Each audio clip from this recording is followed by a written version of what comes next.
over the weekend on 60 Minutes aired the interview with Biogenesis founder Anthony Bosch, and he surrendered to the DEA last week and may admit to more. Right now, A-Rod's serving that full season-long suspension. He has 2 years left after that on his Yankees contract. $61 million he's owed.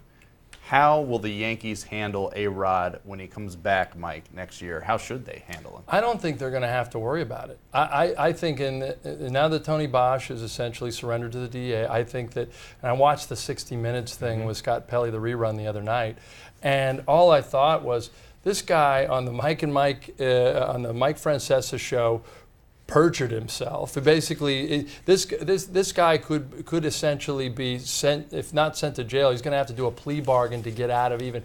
That contract will be voided under the Major League morality clause. I believe that if you're the Yankees lawyers, you have to go to Rob Manfred and everybody at Major League Baseball and say, look at this. And I don't think I don't think A-Rod will, if he sees money, it'll be a portion of that through an arbitration with grievance through the union. I don't think he'll ever see that money. There's just too many signs that point to his obvious guilt.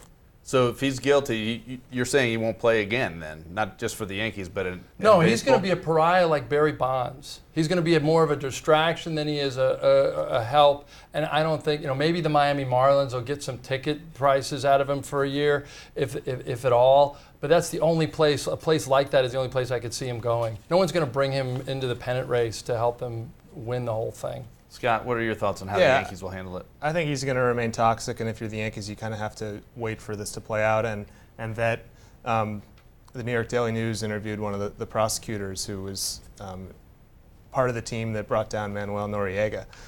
So I think things do not look good for A-Rod. One of the guys charged was his cousin, who was very close to him, and for years has kind of remained mum on the issue and not said anything to really implicate Rodriguez, and now he may not really have an incentive to not speak out. So I think, like Mike said, he's got potentially a lot more charges coming his way. And you would also agree then that you don't expect to see him in a Yankees uniform next year? Correct. All right. It's so weird because I think if it was a sport like the NFL, I think we would all probably agree someone is going to give him a chance. Yeah. Someone's going to try. It's just a very different kind of conservative landscape, I think, in baseball a little bit, where people don't want to. I mean, I would still guess that he plays another Major League Baseball game at some point. I think, and if not that, I would certainly think that he signs up with some independent league team or goes to Japan or something, does something to play again, because he's not.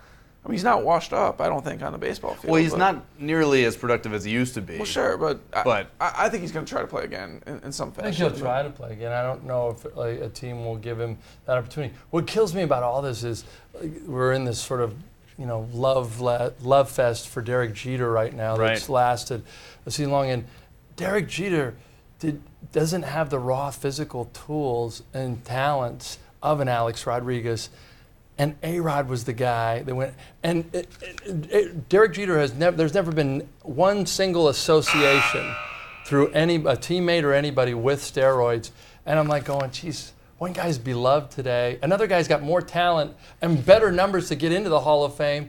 And he's despised because he crossed that pharmacological gray zone. It's sad.